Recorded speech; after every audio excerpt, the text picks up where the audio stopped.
What up, Jack? We're coming in hot today, Duane. Oh, this is going to be good. We're going to talk about, we get comments all the time. This is where I wanted to talk about this, is either they in a relationship, for instance, whether it's, and just the other day, I was re-listening to the podcast where you're talking about your mother. And you got up in the morning time and you were going to make her breakfast. Yeah. And then the outcome wasn't what you expected. Yeah, all jammed up. I had some selfish motives in regards to preparing my family breakfast. And my mom came in and asked me, please don't use that pan, use this. Please don't use that, do this. You know, I have other eggs, use these. And I, in a cruel way, told her, how's that control thing working out for you, Mom? I was brand new in recovery. And my mindset at that time was, I need to be selfish with my recovery. I need to take care of me. I'm on a healing journey. Don't you know how important this is for me? I'm trying to do something nice for all of you. And I was still being very selfish, even though on the surface, I looked like I was doing something good for others. So I had some selfish motives laying underneath a good-looking one. Yeah, so I began to think about that, and then we've been getting a lot of comments, especially on Facebook, about relationships. So now you're starting to go to meetings, you're starting to feel pretty good, you're doing good, you're not drinking, you're not doing drugs, you know, you may be struggling here and there, but you're kind of at that point to where you're working through the brutal process of recovery.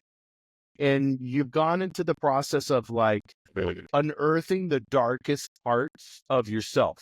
You're starting to confront the traumas. And then, you know, and you've talked about this 100 million times. Absolutely. You're relearning how to live. But for some, recovery brings out these, and I think this is the big one, the unexpected beast. And this beast, if you can think of it as like this big, crazy Game of Thrones, nasty dragon, narcissism. And so what happens is, even in recovery, and those that are like full 6 months, you know, 2 years, 3 years of the recovery, even us now, we fall into these patterns of self-centeredness. And in that self-centeredness, as that dragon, and we could watch Game of Thrones, and the person stands before the dragon, and what happens to the dragon? Blowtorch. They torch the relationship. And we do the same thing. We're just, that person standing in front of us, and then we're just, you know, and then that person's gone. And then we leave them wondering why they can't seem to, you know, and then for us, we're like, well, I don't even know what love is. You know, I'm going through recovery, and I've gone through all these relationships. And I kind of want us today to do a raw wake-up call. 2025, let's get honest, motherfuckers. I say, you know, all the slogans that we have just it's so in true. Recovery. Common one is, I'm not much, but I'm all I think about. That we say that all the time, and it spills over into my relationship. Exactly. We also learn early on in recovery that life is about relationships. My task now in recovery is to place myself in optimal position to all human beings on planet Earth, to be of maximum service to God and my fellows, and have the best possible relationship with every single human being I come into interaction with. Do you know how fucking daunting of a task that is? I don't even know how to make my lunch when I get sober, bro. Like, I'm fucking, my skin's crawling, I'm coming apart. And now I'm told I have to interact with the world. I have to enter into the world and have a relationship with my family, have a relationship with my boss, have a relationship with strangers at a traffic light. Life is about relationships. It doesn't necessarily mean romantic, even though that's something we seek in early sobriety as well. What do young people do when you take away drugs and alcohol from them? Fuck. They ain't got nothing else to do. They're just meeting each other and coffee, donuts, and sex. Exactly. It's coffee, donuts, and fucking. My strategy for a long time was, I have this God-sized hole in the middle of me, and I'm filling up that hole with liquor and drugs, and it works for a little while. I feel fulfilled. I feel sustained, but then it goes away, and then I got to do it again. Then I got to do it again, and that cycle tears me down and takes me to very dark places. That's where that beast of narcissism really exists at its full throttle. I don't care who I hurt. I'm going to get what I want because this is what I need in order to feel whole. Now, I've caused enough harm where that has now been removed. I'm not doing the drugs and alcohol, but I still have this God-sized hole in the middle of me. What did I try and fill it up with first? Romantic relationship. Oh, that'll work. That'll make me whole. Yes, yeah. The 20-year-old, she's 20 years older than you, but she's at the recovery meeting, and you guys are both smoking cigarettes outside. So let's go. Yeah, exactly. Narcissism kills relationships, but I want people to know they're the one lighting the match. You know what? It's also important to say, Jake, I love your analogy so much of this unexpected beat. What is that thing that's killing me? What is that thing that's after me? What is the predator in my life? When I am in my addiction, I'm constantly in fight or flight. I am committing slow suicide with a substance. And I'm going very counterintuitive to my soul. My soul knows there's a better way to live. My soul knows I'm supposed to live. I'm supposed to thrive. I'm supposed to be doing well on this earth. And when I'm committing slow suicide, that doesn't feel good. My stomach is doing figure eights. My nervous system, my sympathetic nervous system is through the roof, and I'm in fight or flight. If I'm in fight or flight, I'm in survival. My body is preparing to survive. And my brain is getting flooded with cortisol and neuroepinephrine. It's adrenaline and stress, and it's time to survive. Do you think I'm going to consider somebody else's feelings when it's time to survive? Do you think I'm going to care about my partner and her feelings when it's time to survive? I'm too selfish when I'm in survival mode to even be aware that I'm supposed to be in right relationship to God and to my fellows. I'm not supposed to be here for just me. And I don't know how to do that in survival. Yeah. And I think this narcissism trap in recovery, because we're taught, and rightfully so, in the beginning, we're like babies trying to figure shit out in this new world. We're like a new matrix, that we need to focus on our healing. We need to focus on our triggers. We need to focus on our habits. We need to focus on our growth. And I understand, like, more than anyone, like, I have a self-awareness leadership podcast. I understand self-awareness is critical. But I think this hyper-focus, if we're not careful, it's like those old records, they warp us into self-obsession. And then suddenly, like with our addiction, it's just the other side of the record. The world revolves around us. It's not in our addiction, but it revolves around our need, our feelings, and our recovery journey. Like, if you can't support me in my recovery journey, then I can't be a part of you. So, and I want people to understand the brutal truth of this, and you could talk about these three real quick. Your healing doesn't give you a free pass to hurt others. Your recovery is not an excuse for selfish behavior. And your trauma isn't a hall pass for bad relationship habits that you've had in the past. Super powerful. This is such a good, these are such good items to hit, especially because this everybody qualifies for this. Like, every single human being has done this in one form or another, especially people on the recovery journey. Now, what was the first one? I think that healing doesn't give us a free pass to hurt others. Like, just because people you'll use the bottle as being a victim, and then you'll use your healing as being a victim too, because you're used to that. In my narcissism, I am still in survival mode. I can't be one with God or one with my soul and sharing with another person and simultaneously be in my ego and thinking about me. Human beings have different parts. One part of me is my ego, and my ego is useful because it helps me survive.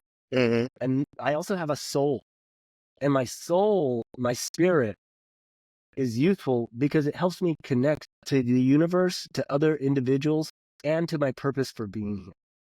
And so it's eternal, and absolutely, and it's not it's going eternal anywhere. and all wise. I can always have that, so I'm never alone. I'm never empty. thousands. It's gone through multiple And meat suits of you. often those parts don't always communicate together, especially in early recovery. In early recovery, it's still survival mode, bro. And I really want to hammer home this idea of I'm trapped in pattern, selfish behavior because I spent a decade trying to survive my addiction. I was constantly in fight or flight, and now I sober up, but my body is still addicted to the hormones and the stress of cortisol that are produced in survival. So I will find a way Oh, that's so good. to Yes. re-enter the feeling I'm used to in survival, even when I'm sober. And now, in a relationship, now I'm blaming you In a relationship. for what's going on in my life. Or now I'm blaming, I'm the victim of your bad behavior. And if only you were different, I could be okay. And then I have a free, what the fuck? If you would have burnt the And so I have macaroni a and free cheese, path to hurt you. I would have been fine And most today. of this is unconscious because I'm so addicted to those hormones of cortisol and the stress that's released when I'm in survival mode. Great Eckhart Tolle teaching is there's no tiger in the room. There is no tiger in this room today. Like, why is my body energetically responding? Like I need to fight a beast right now. There is no tiger in the room yet. So That's good. literally our mantra for alcoholics, for drug addicts, for anybody on a recovery journey. The mantra becomes, there's no tiger in the room. And I can say that over and over. There's no tiger in the room. And the undercurrent of that mantra is, I don't need to fight right now. I don't need to enter fight or flight right now. And if I'm not in so good. Yeah. fight or flight, Yes. stress, cortisol, there's a high probability I'm not going to try and hurt you. I'm not going to use my recovery boundary as a weapon to hurt you. Don't you know I'm on a recovery journey? And it was exactly what I did with my mom. I was like, yes. how is that control working out for you, Mom? And they were her eggs, they were her utensils, they were her pots and pans. I should have done what I just asked me to do and said, you know what, Mom, you got it. They're yours anyways. I'll use the ones you want me to use. Instead, I made it about me and asked her how she felt about being unconscious or whatever my judgment was at the moment. And then later, I had to make amends for that. I had to go to her and say, Mom, it was wrong of me to say that. You know what? These are yours. I shouldn't have said what I said because I ruined the morning. I just wanted to be right. Isn't it interesting? The motivation. Yeah. Wow, yeah, bro. I just wanted control. I just wanted to do it my way. Leave me alone. I'm doing this. How's that control working out for you? I wanted control. And then in my way, I wanted you just get on board with what I'm doing. Way. Get on board with it. That's narcissism. Yeah. It's the same with me. I like when I first got married in my previous relationship, we had a kid and she was staying at home with the kid. Yes. And, with the baby and stuff. And I was working 2 jobs. So then my whole idea was like, even though I couldn't handle a kid for an hour, with my being impatient and stuff, my whole thing was like, I'm a victim. Can't you see? But in my food addiction, I ended up getting a second job late at night at a gas station. So what's all in a gas station? Processed junk. Oh, all of it, bro. And then if it's old, if it's like the corn dogs, that was my favorite thing late at night, the chicken strips. I was hoping no one would come in and buy them. So I would get all of those, and then luckily I was in my 20s and I was young, where I could process process the food. Like it seemed like it was fine in my high metabolism, but literally all night long, just junk food constantly. And then I would go home and play the victim. Like I worked till 1 o'clock in the morning. I got up at 5 o'clock in the morning. I worked this other job. What did you do all day?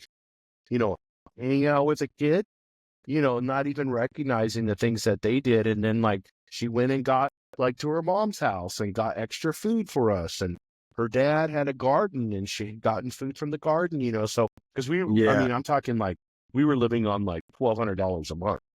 It was like we had a $400 mortgage with a rat-infested place. So you could tell, this was a long time ago, but still, you could tell we were extremely poor, So this was all like, and she was like all day long going out trying to find these things, plus be a mom. But in my mind, I was self-sacrificing. the greatest victim ever. In every relationship, I've always been the most to self-sacrifice. I've always been the most to give. I've always, like I'm the one, I've gone through lots of relationships because of me being an addict. I'm the one, and I want to get into this and we'll start with number 1, but I have 5 ways narcissism in recovery destroys relationships. So if you're in recovery right now, number 1, and I want you to talk about this, turning every argument into a lecture on your pain. Because what happens is recovery makes us hypersensitive and hyper aware on our emotional wounds. So what we do is we weaponize that awareness. Instead of owning up to our mistake, we turn every conflict into a monologue. Very powerful. About how much we've suffered. And what people need to realize is your partner's not equipped to be your therapist. So stop using your pain as a weapon. Healing isn't about winning arguments. That's so beautiful. It's about growing together. This is something I'm definitely guilty of, or have been guilty of in the past. Yes. That's what I want you to go into. Like you're recovering. Your first relationship in recovery. You know what? Turning every argument into a lecture to It's pain. common on the recovery journey to be like, you know what? I've entered this spiritual way of life. Don't you know that there's this left-hand path? Actually, you know what? I'm your savior. I'm your hope. Why don't you listen to me? And just like you said, I'm not equipped to be anybody's therapist, especially my partner, especially when my partner's not asking for advice. Like, that's a very, very, like, again, this is, if you have the opportunity and the strength to learn this early in your recovery, it will save you thousands and thousands of uncomfortable situations, thousands of heartaches, thousands of long talks, and just terrible fucking experiences with individuals where you get to be the victim all over again. One of these tools that is just indispensable, that I still have a very hard time practicing today, is simply asking my partner. Let's say they come and want to complain, and they're just complaining and complaining and complaining. And I know a better way. I'm on this spiritual path now. A very simple tool is just simply asking my partner, do you want me to listen right now? Or are you asking for advice? And often, bro, like, I'm not in spiritual, I'm not on the beam. I'm not in good enough spiritual place to do that. Often I just jump into the, well, if you did it this way, you would be fine. Fucking listen to me. And then in reality, I think sometimes that ends up pushing the individual I'm talking to away. And what I really want, what my spirit wants, is to be closer to them. I want to feel connected to them. I want to feel held by them. I want them to feel held by me. And I want to hold space, energetic space, where it's okay for us to just be two humans in the same room together. And when I get on my ego horse, my high horse, and start talking down to the individual, it severs that connection. They don't feel held by me. They feel like, oh, well, I guess I fucked that up. Or this guy trying to tell me what to do. If you and I are wired the same way, bro. You try and tell me what to do, I'll do it opposite just because you fucking said. Just to prove you wrong. And it's like, so it's such a powerful tool. Yes. Such a powerful tool. Yes. It's the masculine and the feminine. It's the masculine and the feminine. And in a toxic way, the masculine wants to judge and criticize. Wants to be that judge that's sitting on a throne. The evil God that you see, a lot of times in the Old Testament, that just wants to wipe out whole tribes, But a true masculinity is Jesus. True masculinity is that one that's able to hold that feminine energy in complete safety, in complete acceptance. Feminine energy always came to Jesus and questioned Jesus, and then Jesus was always willing in a compassionate way to hold that space and to allow it to be, because you see, like, the old Jewish traditions, the Pharisees, the Sadducees, they were always using the law, the old toxic as religion, false God to control. Yes. To control. Yeah, yes, and to criticize, because it's so easy in our addictions to control and criticize. And that's my second point, is demanding emotional support without offering it. So here's the problem I had in a relationship that I ruined, because I want people to know, and I want us to be honest with this stuff, you and I was hurting so bad that I needed to see their hurt. and I would push them to a point to where they were, and this is cruel, bro, but I would push them to the point to where they were crying, to where they would open up. Now it was good in the long run because they would always tell me, we had intensity in our relationship, and I always wanted that. As an addict, you want intensity. You miss that with the drugs and the alcohol and whatever. So you want like the crying, the makeup, that great sex, the fuck you, the slapping, the choking in bed, you want all that stuff, but it was like, I needed my hurt, needed to see their hurt. And I could only relate when it would come out. So I would push people that weren't as hurt as me to open up to things that they weren't ready for, their free will. So I posted this on my Instagram, you'll ruin a caterpillar that's wanting to be a butterfly by trying to make it a butterfly. Yep. Like if you take the caterpillar thing and open it up, kill it. And in our narcissism, that's what we want to do with people. We want to like try to fucking fuck it up and open it up and go against their free will. Powerful. And they're learning. That's not for us. And it's what's weird is in our recovery, we get so prideful. We think we have the answers. We feel entitled, to display this thing, but then it's not a two-way street because we're always, as addicts, we're always asking for patience. We're always asking for understanding. We want our parents to validate us, but we're not willing to get the same in return. And so I think what we do is it's like a straw with a milkshake that's really good. Let's say like Sonic or something. We call them emotional vampires. vampires. The life out of our partners. Yeah. It's like, I'm exactly like you just said, like I'm just sucking the life out of them. Again, it's the same theme, that beast, that unexpected beast, the narcissism comes to the forefront. Look, if you're an addict, you're a narcissist. Just fucking deal with it. And you wouldn't if you weren't selfish and self-centered. Yes, absolutely. But so was Steve Jobs. Very powerful. So is Elon Musk. I just experienced this, bro. So is Kamala. I didn't tell you this before we started, but I just did. Me and my partner, we had been going through a challenging time. We just did a couples therapy session 2 weekends ago. Very, very enlightening. Extreme vulnerability. It was one of the most powerful things I've ever been a part of. And both of us were guilty of bad behavior. Both of us were guilty of this exact thing. Demanding emotional support, but not offering it at the same time. It's like you just said in regards to, those hyper successful people, they were also narcissistic. So part of me, let's just keep it on Duane's side of the street. Part of me is extremely intense. Like you said, like I want the intensity. That part of me, that addict part of me, that entrepreneurial spirit part of me. I tell people all the time, look, I'm not mad. I climb levels of intensity quickly. But I'm not mad. And that intensity really makes me useful in the world. I'm high functioning. I can get shit done. I have a to-do list. I have a direction. Get out of my way. And boom, boom, boom, boom, boom. And boom, things are accomplished. And that makes me extremely useful and very successful. You and I can be hyper successful because of the intensity. However, that's not fair energy to put on my partner. Because now I'm demanding, or I'm turning my relationship, which is supposed to be this sacred connection, into a to-do list, into a boom, boom, boom. If you're just this way, then we'll be fine. And it's still Duane and his narcissism. So even though that part of me exists, even though that part of me is useful, that doesn't mean it's useful everywhere, especially in my relationships where I'm supposed to be Christ-like. Where I'm supposed to hold space for the feminine, where I'm supposed to allow people to have their own healing journeys. There was the God inside of them that healed them. And they were able to get in contact with that. Yeah, if only you were different, I would be okay. Then I would be okay, or how do you say that? And it's the lie. It's a delusion. Yeah.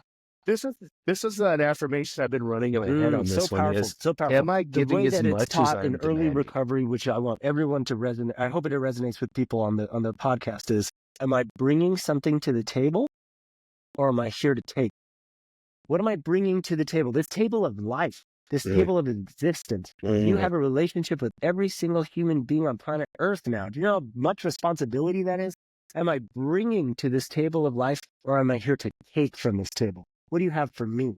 Another way to say that, bro, is you know what? My partner is not attracted to me. My partner won't come on to me. My partner this, my partner, it's her fault. It's her fault. If only she was different, I would be okay. Or I could focus on being the type of partner that is attractive. I could focus on being the type of partner that someone feels safe enough to sleep with. I could focus on being the type of partner that actually receives and gives love. Like in detail, like, and those are so great, bro. That's so good. It's like, if I was giving to my partner and she was feeling safe, what would that look like specifically? Yes, like in detail for her? And you guys, Or for him, you guys. Clear, No, we're all like, over the place like a spider's web. You don't like clarity. So you guys, this is literally the exercise what Jason and I want to present to you. Write it down. Get clear. Like Jason just said, script it out like you were writing a script. If I was the type of partner that someone was happy to be with, what would that look like? What would that look like? What would my behavior be like? Oh, well, I would be kind. I would be generous. I would be compassionate. I would be understanding.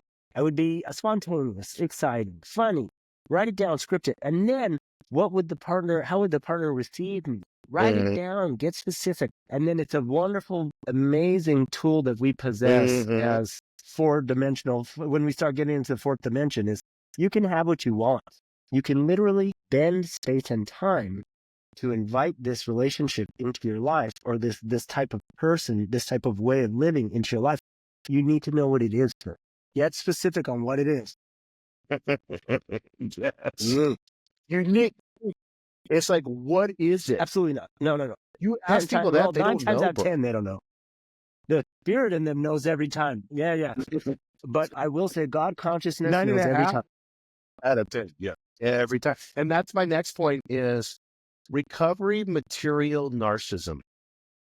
And we've all met that recovered addict that uses the material, whatever program they came out of, whether it's spiritual or whether, whatever it is, as the weapon.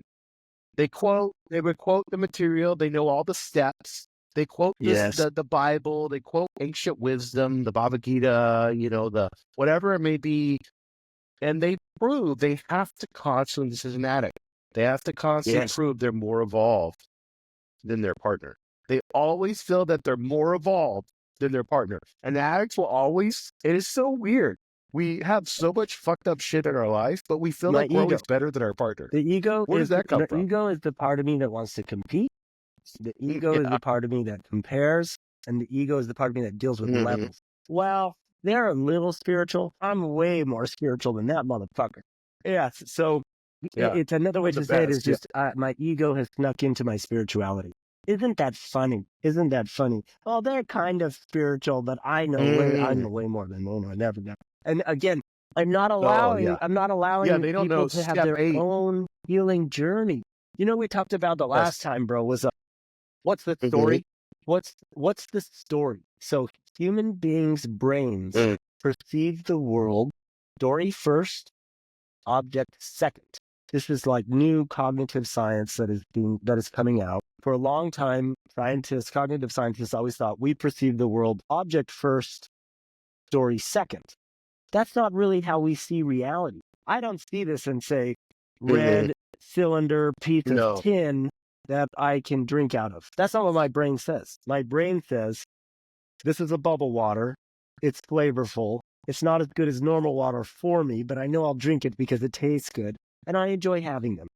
And it's 0 calories, 0 everything. And then my brain says, and it's 0 calories cylinder can that I can grasp in this shape. Like we always see the world story first.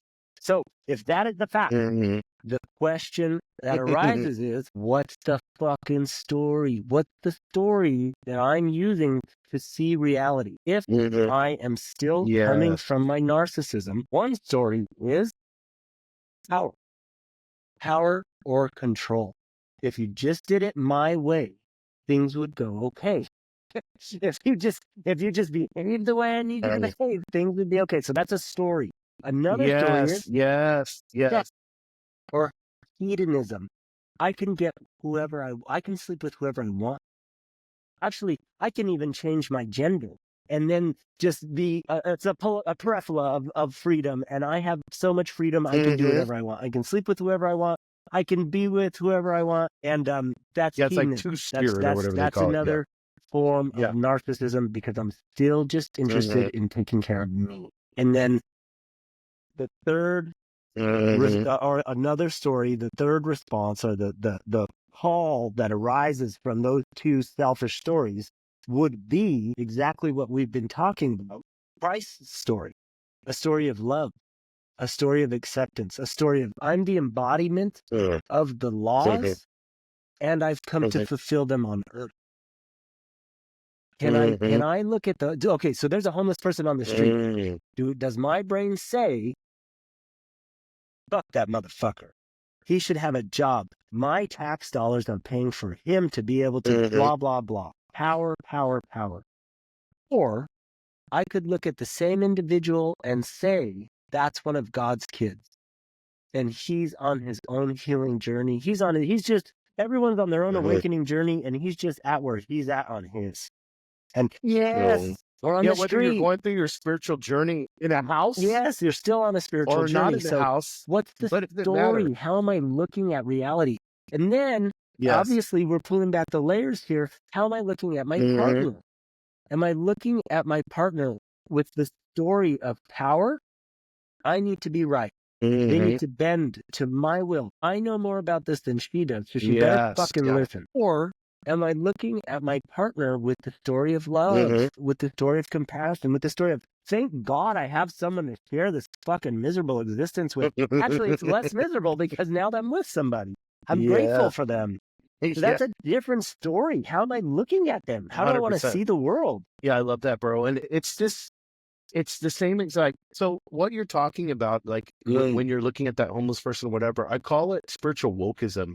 Not that I'm saying when somebody's far right or they're far left on that spectrum that we have, we always look at them being assholes. They're all equal. Super far left person, what a fucking asshole. They're so judgmental. This privilege and this and that and wokeism and all that. And then we look at someone far right and we're like, shit, they're like super racist, Nazi, like crazy. They just want to kill everybody, But the word we can use instead of asshole is that they're arrogant. And I feel when you're super narcissistic on this spiritual wokeism that we all get, when we start feeling that we're superior in our recovery, we become powerful, more arrogant, very powerful, instead of more loving. And we don't even realize it, but we're coming into a relationship as this arrogant asshole. You know what I mean? And that leads to my fourth one. We have 5, so we have 2 more. That leads to my fourth one. In our arrogance, we're obsessing over control. So many people in recovery develop an obsessive need to control everything, especially when it comes to relationships. And I want people to understand the root of this stems from the chaos that they once lived in. Because guess what? No one wants to be in a relationship with a control freak, but we don't know what to do outside of our chaotic addiction. So the next thing our ego wants to do is just, I can't control it with a bottle anymore. I can't control the needle anymore. I can't control it with prostitutes anymore, or going to the casino for 2 nights in a row and staying at the hotel, or me eating fucking cheeseburgers every fucking day. So the only thing I know how to do to control the chaos is to control the relationship. Yeah. It's well, we really cause a lot of harm. Man, that's exactly. It's like I cause harm drinking, it's just an obsession and partying, over control. And then I get sober, and I still cause harm trying to control people and tell them how the fuck they're supposed to be. And yes, yeah. The common saying in recovery is, oh, well, let it go. Just let it go. Let go and let God. Let go and let God. And they're trying to say, let go of control. And it's like, yeah, I'll let go of it, but I usually let go of it with my fucking claw marks left in it because I tried to manipulate this for so long. It gets to go my way. And you're exactly right, brother. It's because I used to be able to navigate the world using a substance. And I knew that substance, boom, was going to work immediately. I could control the way I felt. I was going to feel a particular way. I was going to not have to deal with the emotions. I was not going to have to deal with the fear, the worry, the lack. I could numb that out. And now I'm on a recovery journey where I don't get to numb that out. Control it. And all these uncomfortable feelings are still coming to the surface. So you got a lot of fucking work to do if you're in recovery. Start dealing with these emotions. Start learning how to navigate life on life's terms. Now I have to navigate the world sober. Now you're living recovery. And just like you said, it's such a challenging task to live this new sober way of life or this new recovered way of life. I would rather try and control other people than do it. They're like, no, I that's too much work. Yeah. I can't accept that much. I can't be that compassionate. I can't be that like turn the other cheek, motherfucker. I'd just rather control you. And it's the same as what we opened the podcast with. I don't know how to navigate the world not in fight or flight. So these are old pattern behaviors. And I can re-enter that old energetic state by getting in conflict with something. And the thing that's usually closest to me is my relationship. It's like, hey, let's fight. You know what? Actually, I'm going to manipulate you. I'm going to try and get you to do what I want you to do. If you say no, you're going to hear about it. And isn't that interesting that early on in recovery, we attract people we can control. We attract people that will bend to our will. And then it's like this negative cycle. Yes. That she just does what I say. And then I get to be the tyrant of the house because I make the law. No, what's worse is you have two people in recovery and that they're is together. Yeah. And then it's just like that this. Is worse. You know, it's like Hungry Hippo, that game, you know, where they're just trying to grab all the, you know, because what people don't understand, and I'm still learning. So powerful. Is love thrives on trust. And I don't know what trust is. Like, you know, what does trust look like? I only know micromanagement. I only know judgment. I only know control. I only know chaos. I don't know. I can't handle. Perfect example. Yes. I was just talking to a friend about ULPs, upper limit problems. I mean, literally, like, it's on my phone, like literally. And a good friend of mine, and she's in a good relationship now. And she had come from a man that she was married to, a man that was an addict that killed himself. Oh, yeah. In his addiction. He did drink himself to death, you know, with alcohol. And she's in a great relationship now, and she's ULPing because she doesn't know. It's like, how do I submit my feminine to good masculine energy? I had a father when I was 17 that killed himself with alcohol. I had a relationship in my 20s that cheated on me and destroyed in narcissism with all that. And then I had another relationship, third relationship, that I was married to that drank himself to death. So this is all I know for masculine. So I only know alcoholics and how to respond in that. So now I get somebody that's being loving to me, and I've got to be feminine. The only way I've operated in my whole life is to be masculine and protective and not open up. Bro. Like, what is vulnerability? Just knock us all sideways. That's the way. True vulnerability is the way of strength. And if I can show my shorts and be honest with another individual, I can show them love.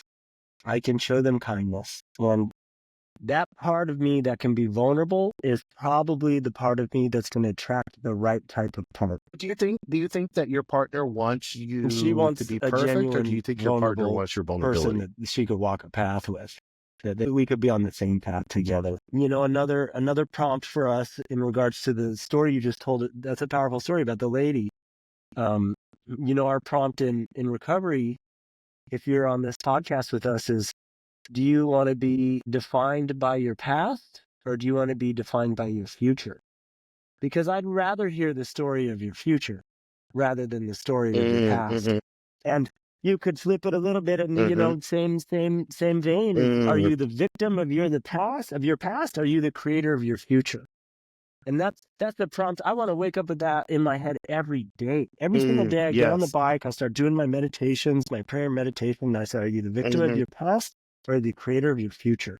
And the creator of my future does deserve the best possible relationship, does deserve to be loved, does deserve to be vulnerable with another individual and share that connection, that sacred connection, that union. I deserve that. And then you get into even more tools. Another tool is, I do deserve this much love, abundance, and success. So if I'm suffering from the ULP, upper limit problem, only exists in my mind, I couldn't possibly deserve a relationship this good. Our medicine, our prescription is USM. Yes. Universal Success Mantra. What's my USM? You need to find a USM that works for you, that resonates for you. My USM is, I do deserve this much love, abundance, and success. I do deserve this much love, abundance, and success. Bro, when we went to, go ahead, I'm sorry. Yeah. No, when we went to Rome, my partner and I went to Rome. No. My brain at one point said, okay, this is where the plane wing flies off and we crash and die. Like, I don't know how to experience this much love, abundance, and success. I couldn't possibly deserve a trip to Rome with my partner. When we were when we were by the Spanish Steps, you've been there. You told me to go there for a cappuccino. We were by the Spanish Steps, and it was packed. There were so many people, and my brain said, okay, this is where they detonate the bomb and they blow up the Rolex store, and then out of nowhere, the bomb goes off. You know what's funny? I sit there on the Spanish Steps. First thought, I looked out at the Spanish Steps, and over to the left was like a Chanel store or Hermes or one of those. And then there was that Italian watch brand that's really cool. I always say Pantera, but that's not what it is. Pantini or people will correct me. But you know what I mean? It has like the little... On the watch part, this part is like protected, has like a little metal thing over it or whatever. And I saw that store, and I instantly was like, I can't.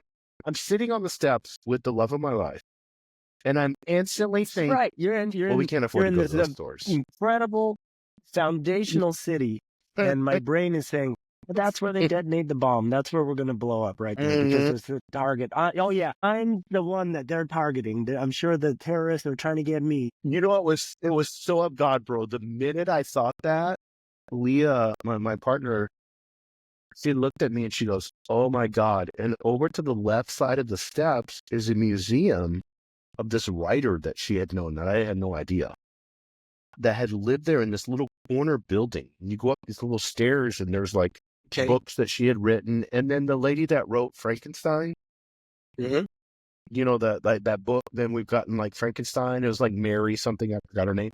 The original copy's in there. And she knew all about that. And I knew nothing of that. And she goes, oh my God. She goes, I didn't know that was here. And she's like, let's go. And she instantly went. We went down the stairs and then into this little room. She's like, she was just mesmerized. And I'm like, no, like, here's totally two different perspectives. Here I am in Rome, like you said, on the Spanish Step. And I'm sitting there like, well, fuck, I can't go into Hermes and buy a Birkin purse for my woman, you know, for $30,000 or whatever, you know, and then you got to be on a waiting list for 2 years, you know, or I want to go in and buy a $30,000 watch. And then she's like, has this like ecstatic, like super excited. And then we go in there and we see like the first edition of Frankenstein. And isn't it funny? And that's the fifth one I want us to go over. And this is so good, bro. This one fucked me up more than any of them. We're going to be the hardest at the last. I want people to know this. Is in our addiction, in our narcissism, we refuse accountability. We want others to have accountability, but we don't want it. And recovery teaches us to be accountable for our past. But I feel like a lot of recovery teachings so focused on the past that it doesn't get us into our present. And so many people in recovery, including myself, hide behind our past struggles as a way, I believe, to avoid the current bad behavior that I'm doing. And I'm going to dish it over to you after I say this. Sobriety isn't just about quitting substances. It's about becoming a fucking better person. And the only way you do that is through accountability.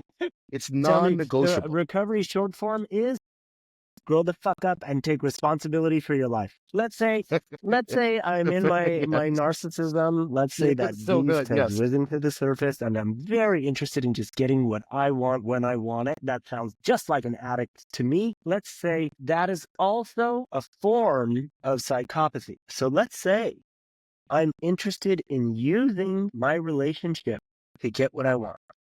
I'm using other people for my sexual gratification. I'm using other people to have a sense of worth and whatever well-being. I'm using other people to meet my needs.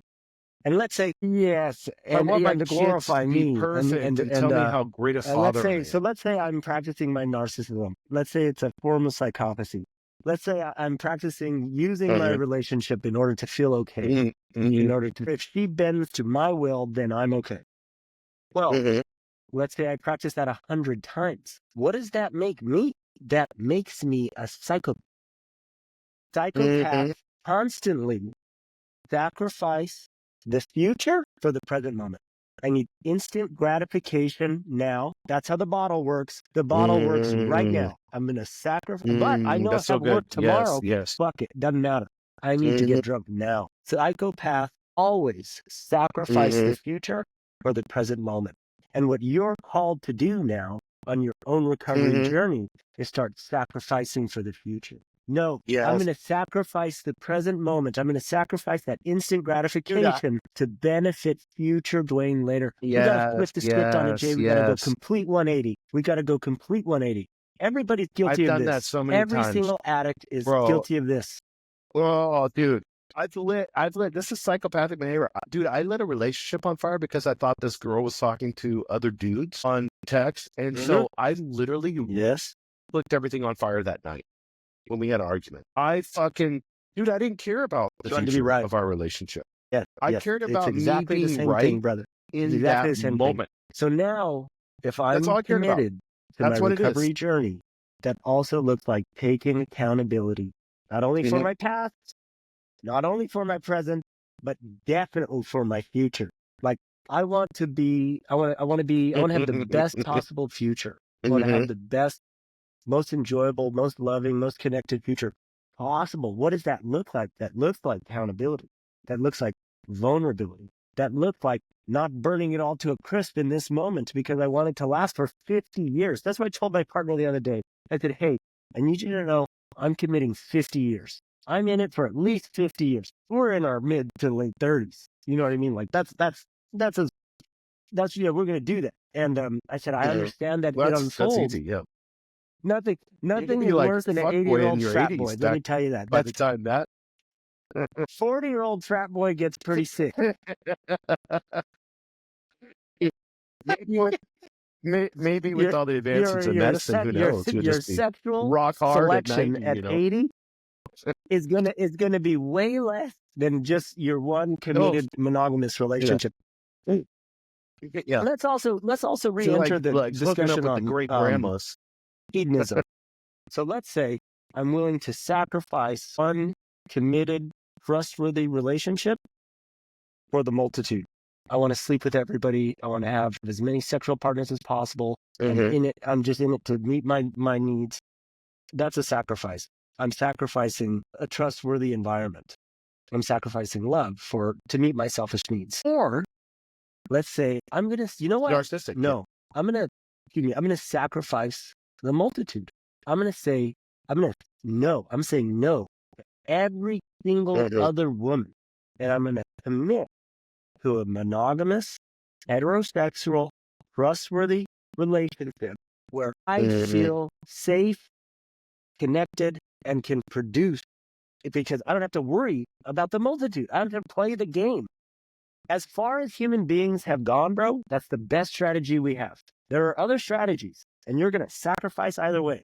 So choose your sacrifice. You want to sacrifice the multitude for a safe, committed, trustworthy, loving relationship? Or do you want to sacrifice safe, trustworthy, loving for the multitude? You're going to sacrifice either way. Yeah. I think it's a double standard that I've always lived in my relationships. Yeah. I don't want accountability, but you need it all. Yeah. You need to live like perfect. So that's the same as I'm sacrificing the multitude because I'm in this committed relationship and I feel in alignment with the God consciousness inside of me when I'm honoring that commitment. And when I'm not honoring it, I don't feel in alignment. And my stomach's doing figure eights and it doesn't feel good. And all of a sudden I'm back in fight or flight. And I'm in survival and I'm in my ego. And I'll probably blame her for the exact thing I'm doing with just to cause a fucking fight, just so that I can have somebody to fight with. So you nailed it, bro. Accountability to the future looks like sacrifice in the present moment. I want to sacrifice in the present moment so my kids have a future. so that my kids can look back and say, you know what, my dad was a bad motherfucker. He really took care of his responsibilities. He handled what he needed to handle. And look at me now as a result of his behavior. And we can affect so many people. Yeah, I think, and what I said was, yeah, and I said it earlier, sobriety isn't just about quitting substance, so becoming a better person. I was talking to a guy the other day and his dad died. I said, what was your dad like? You know, he goes, he was a DEA agent. He goes, so I couldn't talk about to other people what he did or whatever, but he's like, he became a bad person. Like he became the person he was fighting against. You know, like the drug dealer, like he was an addict. Like he got addicted and he died early because of all the addictions that he had. You know, and he became like that drug dealer. Like he became that guy, you know. And I was thinking about that. And in my mind, I'm thinking, what bad behavior do I justify? That to me, it's not obvious, but to others, it's like a red flag. You know what I mean? Like I know I'm cruel. One, I know I can be really, which helps me in my business aspect because I can fucking swim in a pool of sharks. Throw me in there. Yes. Fucking Love Island or any of those fucking survival. I will fucking kill everybody. You know, I'll be the last one on the island. Yeah. And but that's not justifiable in a relationship. Very powerful. That's nothing to do with God. Yes. If you take anything away from this podcast, take that away from it. My addictive, entrepreneurial, narcissistic spirit is not useful in a healthy relationship. It's gonna tear it down. Shadow, if I know that it's the shadow and I know there's a part of me, you can and we've talked about this before, and I don't want to go into this because we've done episodes on this, but you can alchemize that.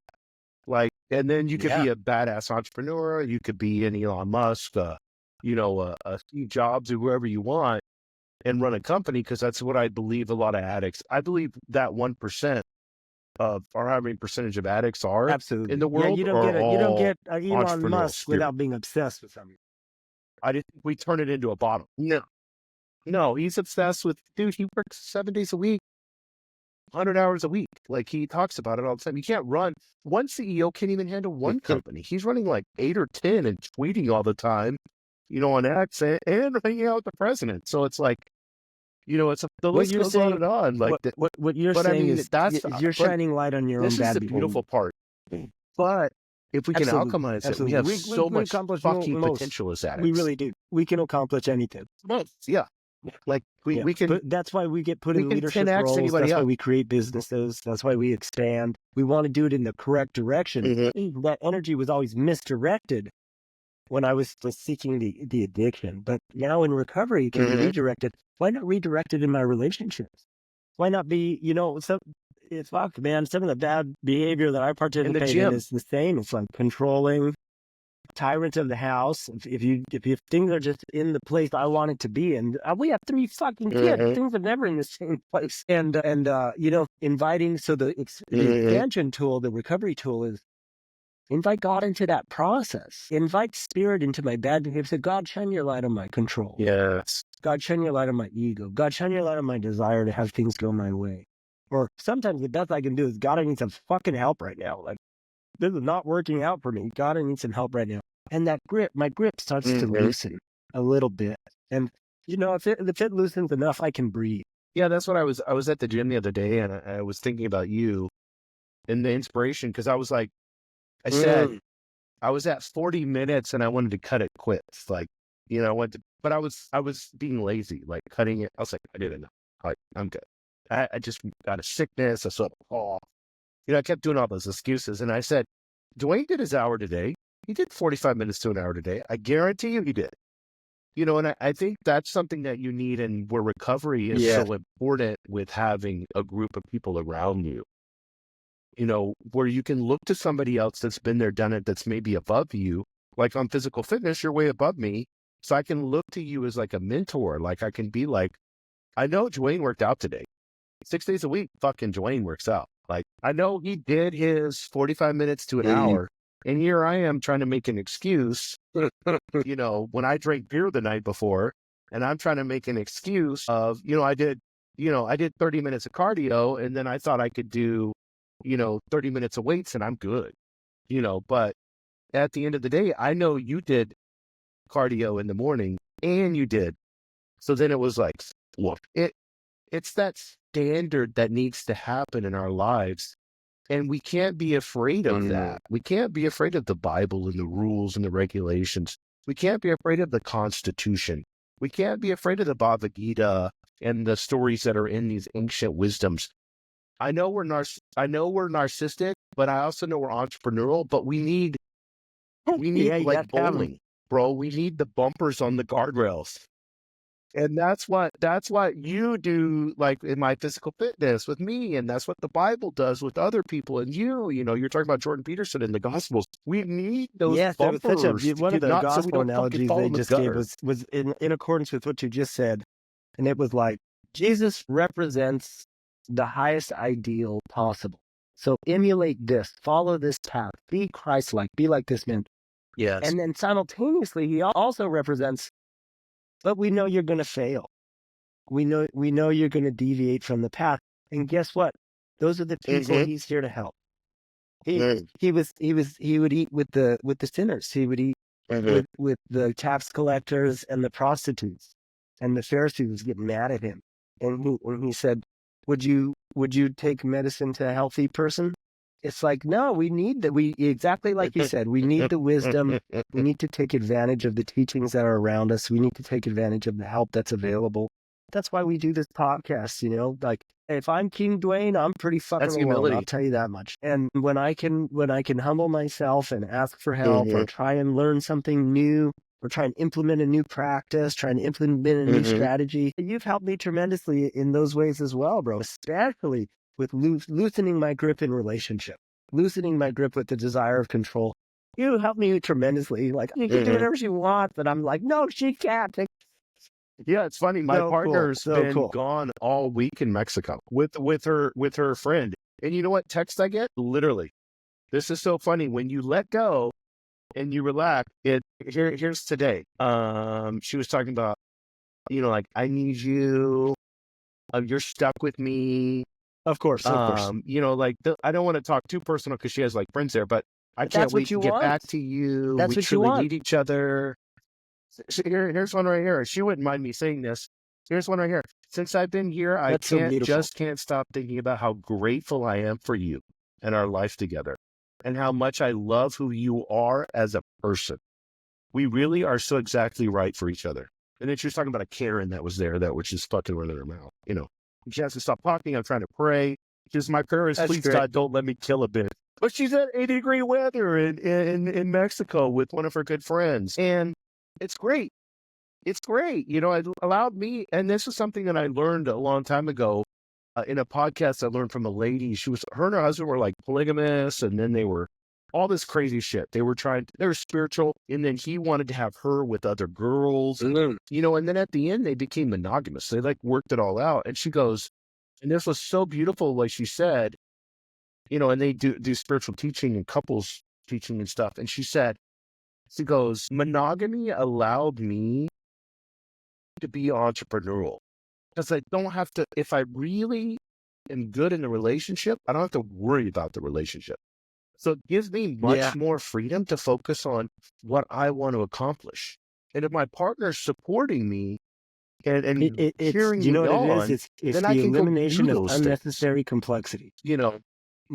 My life is too fucking complex when my insecurities and my narcissism are at the surface, and I have to control everybody's behavior so that I can be okay. It's too fucking complex. If I can just trust and have faith and love in my relationship, I'm extremely useful in the world because my side of the street's taken care of. No. I have to watch the kids at Christmas to see. Yeah, I want to make sure the level of excitement is where I want it to be. 3-year-old. Open my present. Is it at a 5? Come on. Yeah. Try and control a 3-year-old. You better be excited about my present. It's so crazy. Well, hey, we've gone over an hour. I want people to know recoverycourse.com. Recovered course for some reason was taken, so it's recoverycourse.com, and we're having hundreds of people. Literally, this is crazy, Duane. Hundreds of people sign up in our email newsletter, but people are buying the course. So, and it's so inexpensive. So we want you, I know it's cool and that's great. We want you to be part of our newsletter, but also support us and to help us and to keep this podcast going. There's expenses with it. We'd appreciate you guys supporting us through the course.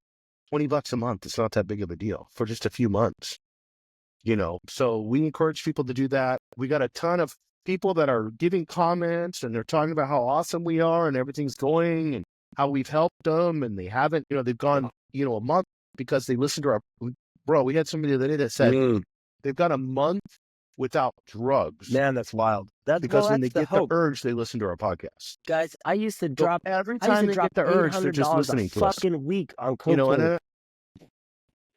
The cost, it's crazy. It's a quick way to die. Don't do it. That's crazy. The cost of the cost of the recovery program is a fraction of what I would spend in just 1 week, and God willing, it could lead to long-term sobriety. Yes. Yeah, and if you don't have any money and you're super desperate, I'd be more than happy to give you a link. We can give you the link to the videos and stuff. But I want people to understand that if you take responsibility. Exactly right. It holds you accountable, just like we've been talking about. That's the first step in recovery. Yeah, if you've got $20, come on. Well, that's nothing. I'd like $60 what was bottles, the bottle? But, I had some for $5. That's for sure. Yeah.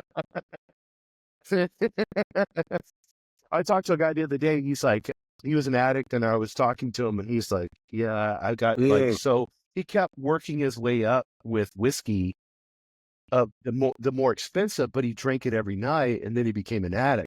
But he's like, I couldn't handle under, I had to have. So this was like somebody has a lot of money, but they're like, I needed $200 bottles of whiskey. I needed $300 bottles of whiskey, and then you're drinking it every night, and then you don't like the taste of only that expensive whiskey. What happens? Thousands of dollars. Yeah, exactly. Well, cool, bro. Thank you so much. I appreciate you, your example to others. You and Jocko have fucking got me to work out, so that's awesome. Everybody, absolutely tame the chaos in your responsibility fucking head by going to the gym. Yeah, bro. Yeah, awesome. Talk to you guys later.